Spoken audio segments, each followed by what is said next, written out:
Hello learners.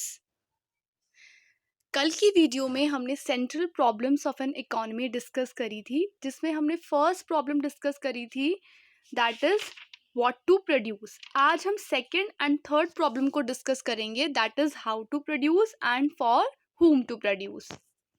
How to produce refers to the technique of production.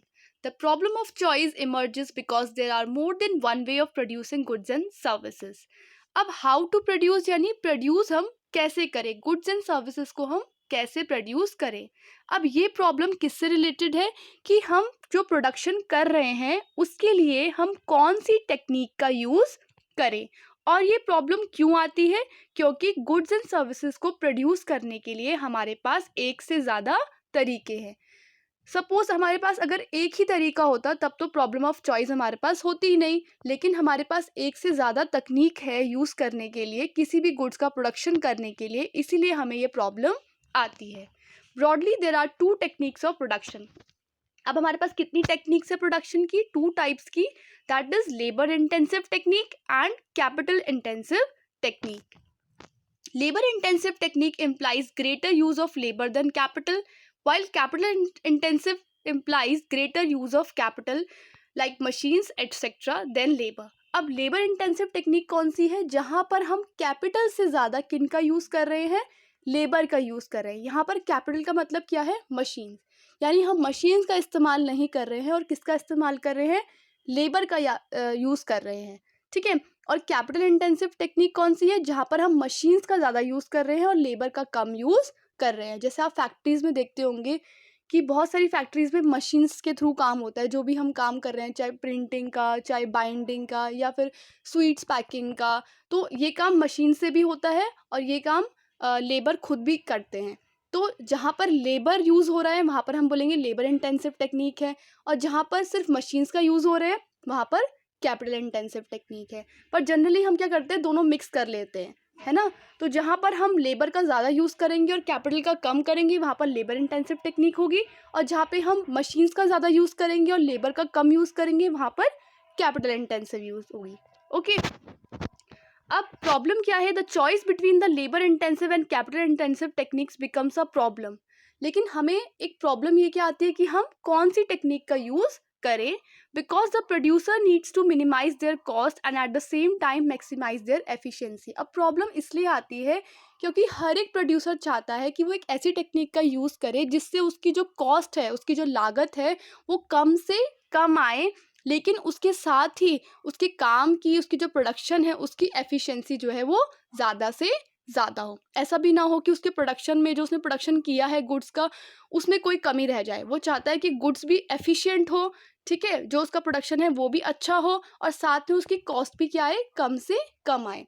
तो यही उसकी problem है कि वो कौन सी ऐसी टेक्निक का यूज़ करे जिससे कॉस्ट कम आए और एफिशिएंसी बढ़ जाए। ठीक है। तो ये हमारी प्रॉब्लम हो गई, प्रॉब्लम हाउ टू प्रोड्यूस।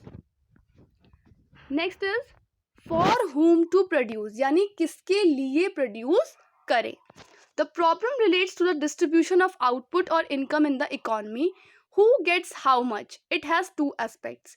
यानी अब ये प्रॉब्लम किससे रिलेटेड है कि जो आउटपुट हमारे पास है या जो इनकम हमारे पास है उसको इकोनॉमी में किस तरह डिस्ट्रीब्यूट किया जाए, किसको कितना दिया जाए। ठीक है। अब इसके भी टू एस्पेक्ट्स हैं, factoral distribution of income and interpersonal distribution of income. जो फैक्टरल डिस्ट्रीब्यूशन ऑफ इनकम है वो किससे रिलेटेड है, income share of different factors of production. जैसे कि लेबर को हमें वेजेस देने होते हैं, अगर हमने कैपिटल ली है तो उसे हमें, इस पर हमें इंटरेस्ट पे करना होता है, अगर हमने लैंड ली है तो उस पर हमें रेंट पे करना होता है। तो ये क्या है, फैक्टरल डिस्ट्रीब्यूशन ऑफ इनकम। और इंटरपर्सनल डिस्ट्रीब्यूशन ऑफ इनकम हमारा क्या होता है, it refers to income share of individual and household in the society. तो अब हमें ये देखना है कि whether it is a factoral distribution और इंटरपर्सनल डिस्ट्रीब्यूशन। तो बेसिक क्वेश्चन ये है कि इक्वालिटी और inequality in the society. Problem यही आती है कि हम ऐसे किसके लिए प्रोडक्शन करें जिससे सोसाइटी में क्या ना आए, इनइक्वालिटी ना आए, क्योंकि अगर हम अमीरों के लिए प्रोड्यूस करेंगे, ठीक है, सिर्फ रिच सोसाइटी के लिए प्रोड्यूस करेंगे, तो ऐसे में सोसाइटी में क्या आएगी, इनइक्वालिटी आएगी। लेकिन अगर हम क्या करेंगे, सिर्फ गरीबों के लिए प्रोड्यूस करेंगे, सिर्फ पुअर सेक्शन के लिए प्रोडक्शन करेंगे, तो ऐसे में क्या होगा, इनकम हमारी ज़्यादा जनरेट नहीं होगी, ठीक है। तो ये एक प्रॉब्लम आ जाती है कि आखिर हम किसके लिए प्रोड्यूस करें, जिससे क्या हो, हमारी ज़्यादा से ज़्यादा सेविंग भी हो और इक्वालिटी भी आए सोसाइटी में।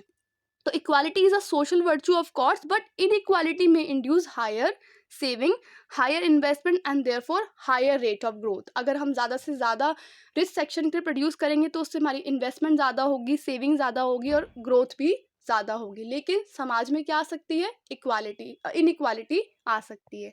तो ये हमारे लिए एक बिग प्रॉब्लम है कि हम किसके लिए प्रोड्यूस करें, ठीक है। तो ये हमारी प्रॉब्लम्स हो गई, that is what to produce, how to produce and for whom to produce। I hope कि आपको सेंट्रल प्रॉब्लम्स जो हैं वो समझ में आ गई होंगी। नेक्स्ट वीडियो में हम इनके सॉल्यूशंस पढ़ेंगे, that solution of central problems in different economies, कि इन प्रॉब्लम्स जो हमने पढ़ी हैं, what to produce, how to produce, for whom to produce, इनको हम समाज में कैसे सॉल्व करने वाले हैं, डिफरेंट इकोनॉमीज में हम इन्हें कैसे सॉल्व करेंगे। Thank you.